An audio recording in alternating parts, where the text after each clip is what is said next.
देख रहे हैं एजीटी लाइव 24/7। ये হচ্ছে AGT live 24/7। This is AGT Live 24/7. বছর বৃষ্টি আইলে এইভাবে জল উঠে, আমরা বাড়ি ঘরে থাকতে পারি না। এইভাবে দেখেন চারিদিকে জল আর জল।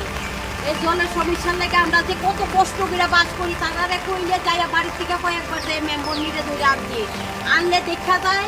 এরপরে ওই ড্রেন দুই দিনের লেগে নগর পঞ্চায়েত থেকে দুজন পাঠায়, একটু কুইরা তারা বাড়ির জায়গা।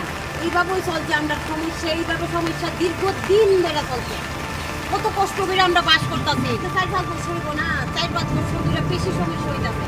মানে এই যে প্রত্যেক দোকান থেকে যে ঘরে আই, কত কষ্ট করে আই, মানে ওই তো আজকে রাত্রে তো বৃষ্টি হইলে তো ঘরে ঢুকবো, জল একদম শিউ করে ঢুকবো। এই যে ড্রেন নাই, এখানে কালপাট দিছে না, কিতা জানি একটা ড্রাম দিয়া দিছে, এইটা দিয়ে জল কাটে না, তারা কয় এইটা দিয়ে বলে জল কাটবো। ওই দিকেরও ড্রেন নাই, কোনো দিকে ড্রেন নাই, তো জলটা পাস হয়েছে কোন দিকে। আমরা মানে সবচেয়ে বেশি সমস্যা হয়েছে আমরা 4-5 বাড়ি। তো আমরা তো চাইতেছি ভালো ড্রেনের এদিকে জলটা পাস হয়ে যাবার ব্যবস্থা করে দেখে। আমরা তো এইটুকু চাইতেছি, আমরা কেমনে জলের ভিতরে থাকি।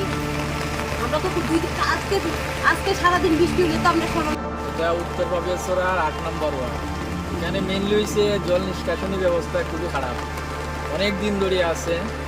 তো বৃষ্টি একটু হইলে পরেই এতটুকু জল হয়, যা দেখা যাইতেছে। মেইন সমস্যা হয়েছে ওই বড় রাস্তা মেইন রোডের যে একটা কালভার্ট আছে, এটা যদি না ভাঙ্গা যদি না হয় তাহলে এরকম জল থাকবে কন্টিনিউ। এটা ড্রেন যদি পুরো ক্লিয়ার করে ওই লিঙ্কটা করিয়া দেয়, দিলে জলটা যাই আয় ফটাফট কাটবো আর কি।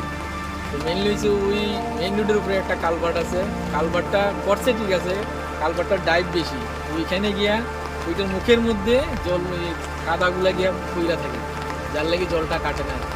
ওইটা যতদিন পরিষ্কার হয়েছে না এরকম আমরা ভোগান্তি থাকবে।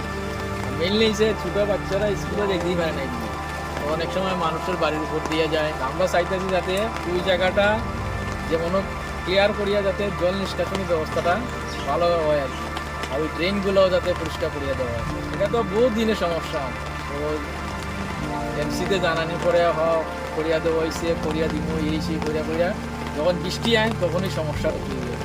আর ইদানিংকালে সবচেয়ে বেশি সমস্যা হইতেছে। এখন তো এতটুকু জল আছে আজকের বৃষ্টির তুলনায়, অন্যদিন তো আরও বেশি, এটা পুরো ডুবে আছে।